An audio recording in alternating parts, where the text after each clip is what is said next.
ইতিমধ্যে সমগ্ৰ অসমতে চৰকাৰী ই-ৰিক্সাৰ বাবে আবেদন প্ৰক্ৰিয়া আৰম্ভ হৈ গৈছে। গতিকে আপুনি যদি এতিয়ালৈকে চৰকাৰী ই-ৰিক্সাৰ বাবে আবেদন কৰা নাই, কেনেকৈ আবেদন কৰিব পাৰিব তাৰে ফুল প্ৰচেছ আপোনালোকক দেখুৱাম। আৰু ইতিমধ্যে কিন্তু বহুত সংখ্যকে জানে যে কেনেকৈ চৰকাৰী ই-ৰিক্সাৰ বাবে আবেদন কৰিব পাৰিবা, যি চৰকাৰী ই-ৰিক্সাৰ বাবে আবেদন প্ৰক্ৰিয়া আৰম্ভ হৈছে সেয়া সকলোৱে জানে। কিন্তু দেখিবলৈ পোৱা গৈছে কিছু সংখ্যকে যেতিয়া নেকি আবেদন কৰিবলৈ যায় তেতিয়া আধাৰ নট ফাউণ্ড বুলি দেখুৱায় বা অন্যান্য কিছুমান প্ৰব্লেম দেখুৱায় বা কিছুমানৰ ছাবমিট নহয়। আৰু ইয়াৰ লগতে আৰু এটা প্ৰব্লেম, কিছুমানৰ এপ্লাই কৰাৰ সময়ত ড্ৰাইভিং লাইচেন্সৰ প্ৰয়োজন হয়, ড্ৰাইভিং লাইচেন্স নাই, কেনেকৈ আবেদন কৰিব, এনেকুৱা ধৰণৰ কুৱেশ্যনসমূহ কৈ থাকে। চ' প্ৰথমতে মই আপোনালোকক দেখুৱাম যে আপোনালোকে আচলতে কেনেকৈ এপ্লিকেশ্যন কৰিলে আপোনালোকে এইসমূহ অসুবিধাৰ সন্মুখীন নহয়। মই আপোনালোকক এতিয়া ষ্টেপ বাই ষ্টেপ আপোনালোকক দেখুৱাম। তো আপোনালোকে এপ্লাই কৰাৰ সময়ত এটা কথা ভালকৈ মনত ৰাখিব, যিজন মানুহৰ বাবে এপ্লাই কৰি আছে সেইজন মানুহৰ যিটো নাম, সেই নামটো আৰু আপোনালোকৰ এড্ৰেছ যিসমূহ আছে আৰু আধাৰ কাৰ্ড নাম্বাৰ সেইসমূহ ভালকৈ বহালে আপোনালোকৰ আধাৰ নট ফাউণ্ডসমূহ যিটো প্ৰব্লেম, এই প্ৰব্লেমটো শো নকৰে। ইয়াৰ লগতে যেটো নেকি প্ৰব্লেম ড্ৰাইভিং লাইচেন্সৰ, যে ড্ৰাইভিং লাইচেন্স নহলে আবেদন কৰিব পাৰিম নে নাই। আগৰ ভিডিঅ'সমূহতো মই আপোনালোকক কৈছোঁ যে ড্ৰাইভিং লাইচেন্স নোহোৱাকৈ আপোনালোকে আবেদন কৰিব পাৰিব। মানে আপোনালোকে বৰ্তমান ড্ৰাইভিং লাইচেন্স আপলোড নকৰিলে হ'ব। মানে আধাৰ কাৰ্ড আৰু যদি ভোটাৰ কাৰ্ড আপলোড কৰে, এতিয়া আৰু ড্ৰাইভিং লাইচেন্স আপলোড নকৰিলে হ'ব। কি হ'ব, যেতিয়া নেকি আপোনাৰ নামটো চিলেক্ট হ'ব সেই সময়ত আপোনাৰ ড্ৰাইভিং লাইচেন্স আৰু আপোনালোকে যেটো নেকি কি কয় আপোনাৰ ইনকাম চাৰ্টিফিকেট, এই চাৰ্টিফিকেট দুটা দেখুৱালেও হ'ব যেতিয়া নেকি আপোনাৰ নামটো চিলেক্ট হ'ব। ঠিক আছে, এপ্লাই কৰাৰ সময়ত আপোনালোকে ড্ৰাইভিং লাইচেন্স বা ইনকাম চাৰ্টিফিকেটৰ প্ৰয়োজন নহয়, আপোনালোকে জাষ্ট আধাৰ কাৰ্ড আৰু আপোনালোকে ভোটাৰ কাৰ্ডৰ জৰিয়তে এপ্লিকেশ্যনটো সম্পূৰ্ণ কৰিব পাৰিব। এতিয়া প্ৰথমতে আপোনালোকে এপ্লিকেশ্যন কৰিবলৈ এই ৱেবছাইটলৈ আহিব লাগিব আৰু এই ৱেবছাইট লিংক মই ভিডিঅ'ৰ ডিছক্ৰিপশ্যনত দি ৰাখিছোঁ। আপোনালোকে জাষ্ট সেই লিংকত ক্লিক কৰি এই ৱেবছাইটলৈ আহি পাব। অ'কে, ইয়াতে চাওক আপোনালোকে দেখিছে Assam linguistic minority development board আপোনালোকে দেখিবলৈ পাইছে। এতিয়া চাওক গাইডলাইন ফৰ এপ্লিকেণ্ট, অৰ্থাৎ আপোনালোকে যে আবেদন কৰিব, আবেদনৰ এটা গাইডলাইন দিয়া হৈছে। অৰ্থাৎ কোনসকলে আবেদন কৰিব পাৰিব বা কেনেকৈ আপোনালোকে আবেদন কৰিব লাগিব তাৰে গাইডলাইনটো দিয়া হৈ আছে। তো এই গাইডলাইনসমূহ আপোনালোকে চাই ল'ব। তথাপি মই আপোনালোকক ডাইৰেক্ট কৈ দি আছোঁ, যিসকলৰ বয়স 25ৰ পৰা 50ৰ ভিতৰত আছে সেইসকলে আবেদন কৰিব পাৰিব। ইয়াৰ লগতে ইয়াতে এপ্লিকেশ্যন কৰাৰ বাবে কোনো ধৰণৰ আপোনালোকৰ ফি দিব নালাগে, সম্পূৰ্ণ ফ্ৰীত ৰেজিষ্ট্ৰেশ্যন কৰিব পাৰিব। তো আপোনালোকে এতিয়া এপ্লাই কেনেকৈ কৰিব সেই প্ৰচেছটো দেখুৱাইছোঁ। এপ্লাই কৰাৰ বাবে আপোনালোকে স্ক্ৰল ডাউন হৈ আহি একদম শেষৰ ফালে আহি যাব আৰু ইয়াতে আপোনালোকে দেখিব আছে course and item form fill up.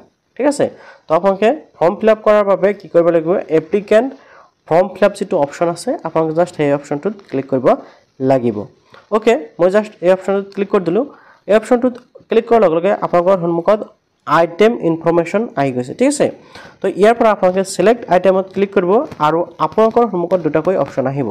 প্ৰথমটো হ'ল ডিষ্ট্ৰিবিউশ্যন অফ মুভেড আৰু দ্বিতীয়টো হ'ল ডিষ্ট্ৰিবিউশ্যন অফ ই-ৰিক্সা। আপোনালোকে জানে যে বৰ্তমান যিটো চৰকাৰী আঁচনি ই-ৰিক্সা আৰু মপেড বিতৰণ কৰা হ'ব।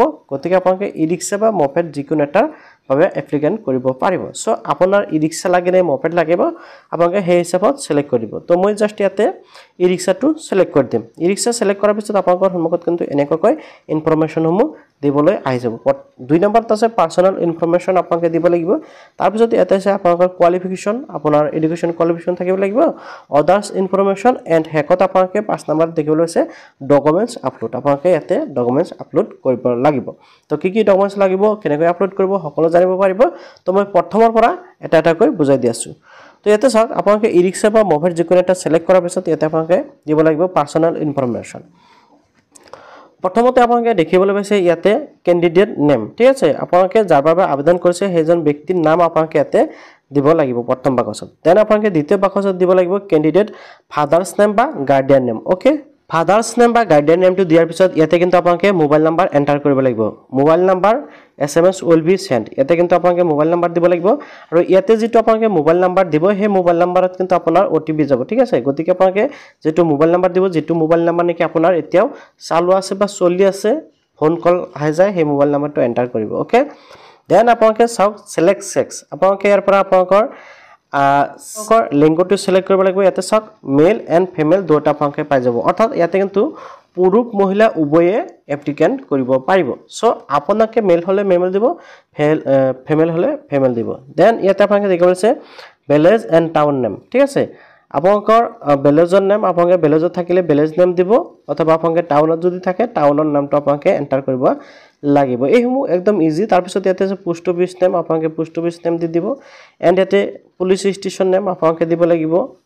PS অর্থাৎ থানা নাম দিব লাগিব দেন আপোনালোকে সিলেক্ট ৰিকুৱাৰমেণ্ট অপচনত সিলেক্ট ষ্টেট অপচনত ক্লিক কৰি দিব আৰু ইয়াতে বাই ডিফল্ট আমাৰ আসাম ষ্টেট হৈ আছে আসামটো জাস্ট সিলেক্ট কৰি দিও ওকে দেন আপোনালোকে চাওক ডিস্ট্ৰিক্ট আহি গৈছে আপোনালোকৰ ডিস্ট্ৰিক্ট যেটো হয় ডিস্ট্ৰিক্টটো সিলেক্ট কৰি দিব এন্ড ইয়াতে আপোনালোকৰ পিন কোড তাৰপিছত ইয়াতে আপোনালোকৰ ডেট অফ বাৰ্থ দিব লাগিব আৰু ইয়াতে আপোনালোকৰ আধাৰ কাৰ্ডৰ নাম্বাৰ দিব লাগিব ওকে পাৰ্সোনাল ইনফৰমেশন দিয়াৰ পিছত আপোনালোকৰ আহি গল 3 নম্বৰত কোৱালিফিকেশন ইনফৰমেশন ঠিক আছে আপোনাৰ এডুকেশন কোৱালিফিকেশন কিমান আপোনাক ইয়াতে সিলেক্ট কৰিব সিলেক্ট কৰাৰ পিছত ক্লাছ 5 ৰ পৰা আৰম্ভ কৰি এছএছএলসি গ্ৰেজুৱেচন আদাৰ্স বহুত কিটা আছে আপোনাৰ যোনটো হয় আপোনাক এটো সিলেক্ট কৰি দিব ওকে তাৰ পিছত আপোনাক ইয়াতে সব দেখিবলৈ পাইছে আদাৰ্স ইনফৰমেশন ঠিক আছে তো আদাৰ্স ইনফৰমেশনত ক্লিক কৰাৰ পিছত আপোনাক ইয়াতে সব অনলি হিন্দুইজম আপোনাক দেখিবলৈ পাইছে এটো বাই ডিফল্ট সিলেক্ট কৰিব লাগিব এতিয়া সব আপোনাক দেখিবলৈ পাইছে তলত এটা নোট দি আছে do not apply if from religious minority Muslim, Buddhist, Christian, Sikh and Jain and Paris ঠিক আছে তো ইয়াতে কৈছে যে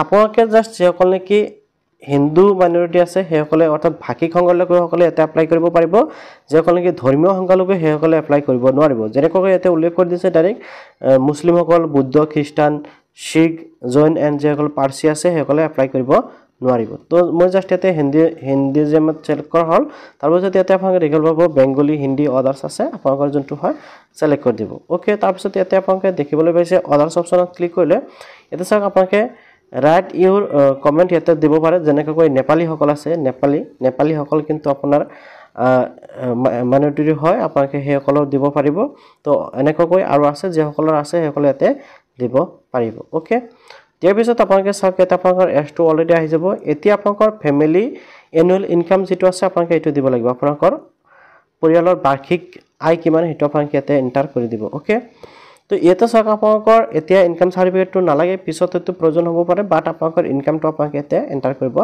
লাগিব ওকে এতিয়া আহি গৈছে আপোনালোকৰ ডকুমেন্টস এটা ডকুমেন্টছৰ ভিতৰত প্ৰথমতে আছে আধাৰ কাৰ্ড আৰু দ্বিতীয়টো হল ভোটাৰ আইডি আৰু তৃতীয়টো হল ড্ৰাইভিং লাইসেন্স এতিয়া বহুতৰ হয়তে ড্ৰাইভিং লাইসেন্সখন নাই তেখেতলে আবেদন কৰিব পাৰিব না এই বিষয়টো বহুতৰ কোশ্চেন আহিব তো মই আপোনাক ক'ব বিচাৰো যে ড্ৰাইভিং লাইসেন্সখন আপোনালোকৰ বাবে মেন্ডেটৰি হৈ পৰা নাই যদি আপোনালোকৰ ড্ৰাইভিং লাইসেন্স নাই তেনে ক্ষেত্ৰত আপোনালোকে জাস্ট আপোনাৰ আধাৰ কাৰ্ড আৰু ভোটাৰ আইডিখন আপলোড কৰি দিয়ক ওকে তাৰপিছত আপোনালোকে সাবমিট কৰিব লাগিব সাবমিট কৰাৰ পিছত আকৌ ভেৰিফাই কৰিব লাগিব হেকিনো মই আপোনাক দেখুৱাম তো আপোনালোকে সম্পূৰ্ণকৈ চাই থাকক সকলো ডিটেইলছ দিয়াৰ পিছত আপোনালোকে জাস্ট সাবমিট কৰিব সাবমিট অপচনত ক্লিক কৰাৰ লগে লগে আপোনালোকক নেক্সট পেজলৈ লৈ যাব এতিয়া চাওক আপোনালোকে দেখিব আছে ডকুমেন্টস আপোনালোকে দেখিবলৈ পাইছে যেনেকৈ identity address and age proof আপোনালোকে দেখিবলৈ পাব এনেকৈ ডকুমেন্টসমূহ আপোনালোকে চেক কৰিব পাৰিব এতিয়া আপোনালোকে মোবাইল নাম্বাৰটো ভেৰিফিকেশন কৰিব লাগিব ইয়াতে আপোনাৰ মোবাইল নাম্বাৰটো শো কৰিব মোবাইল নাম্বাৰটো ভেৰিফাই কৰাৰ বাবে আপোনালোকে জাস্ট কি কৰিব লাগিব সেন্ড ওটিপি অপশনত ক্লিক কৰিব লাগিব সেন্ড ওটিপি অপশনত ক্লিক কৰাৰ লগে লগে কিন্তু আপোনাৰ মোবাইলত ওটিপি আহি যাব ঠিক আছে ওটিপিটো জাস্ট আপোনালোকে ইয়াতে বহাই দিব লাগিব তো মই ইয়াতে ওটিপিটো বহাই দিম ইয়াতে ওপৰফালে চাওক আপোনালোকে দেখিবলৈ আছে ওটিপি এটা আহিছিল আপোনালোকে সেই ওটিপি কিন্তু ইয়াতে বহাব লাগিব তো মই আকৌ এবাৰ ট্ৰাই কৰিম 362159 ওটিপিটো বহাই দিয়াৰ পিছত আপোনালোকে এনেকৈ ওপৰত ওটিপিটো দেখিবলৈ পাব ওটিপিটো বহাই মানে শো কৰাৰ পিছত ওটিপিটো এন্টাৰ কৰিব 6 ডিজিট ওটিপিটো এন্টাৰ কৰাৰ পিছত আপোনালোকে জাস্ট ভেৰিফাই ওটিপি অপচনত ক্লিক কৰিব লাগিব ভেৰিফাই ওটিপি অপচনত ক্লিক কৰাৰ পিছত ওটিপি ভেৰিফাই সাকসেসফুলি আপোনালোকে দেখিব আছে এটা জাস্ট ওকে অপচনত ক্লিক কৰি দিয়ক ওকে অপচনত ক্লিক কৰাৰ লগে লগে আপোনাৰ যেটো নেকি পিডিএফ হে পিডিএফ ফাইলটো এনেকৈ আহি যাব এতিয়া আপোনালোকে পিডিএফটো ডাউনলোডিং কৰাৰ বাবে ডাউনলোড অপচনত ক্লিক কৰি ডাউনলোডিং কৰিব পাৰিব ওকে মই জাস্ট সেভ কৰিলাম এনেকৈ আপোনালোকে দেখিবলৈ পাইছে আপুনি যে এপ্লাই কৰিছে হেজন ব্যক্তিৰ ডিটেইলছ কিন্তু এনেকৈ ইয়াতে শো কৰিব কিউআৰ কোড সহকাৰে ইয়াতে আপোনাৰ সকলো ডিটেইলছ দেখিব পাব এপ্লিকেন্টজনৰ ডিটেইলছ কিন্তু এনেকৈ দেখিবলৈ পাব আপোনালোকে যেতে নেকি অফলাইন ফৰ্ম দেখিবলৈ পাইছিল সেম প্ৰসেছত কিন্তু এই ফৰ্মটো এনেকৈ শো কৰিব তো আশা কৰিছো আপুনি নিশ্চয় জানিব পাৰিলে যে কেনেকৈ আপোনালোকে ই-ৰিক্সাৰ বাবে অনলাইন যোগে এপ্লিকেশন প্ৰসেসটো কমপ্লিট কৰিব পাৰিব সো আপোনালোকে যদি ইয়াতে কোনো ধৰণৰ প্ৰবলেম পাইছে বা কোনো ধৰণৰ কনফিউজন আছে নিশ্চয় কমেন্টত জনাব পাৰে তেনে ক্ষেত্ৰত মই নেক্সট ভিডিওত আৰু আপোনালোকক ভালকৈ বুজাই দিবলৈ চেষ্টা কৰিম এটা আপোনালোকক সকলো ডিটেইলছ পাই যাব আপোনালোকে একো টেনচন কৰিব নালাগে সো আপোনালোকে এপ্লিকেশন কৰাৰ পিছত 2 ৰ পৰা 3 মাহৰ ভিতৰত কিন্তু আপোনালোকে কি কৰিব এই যে ই-ৰিক্সা বা আপোনালোকে মপেডৰ বাবে আবেদন কৰিলে মপেডখন কিন্তু আপোনালোকে লাভ কৰিব তো ভিডিওটো ভাল পালে নিশ্চয় লাইক আৰু কৰিব আৰু এনেকা ইম্পৰ্টেন্ট ভিডিও মই পাবলৈ চেনেলটো সাবস্ক্ৰাইব কৰিবলৈ পাহৰি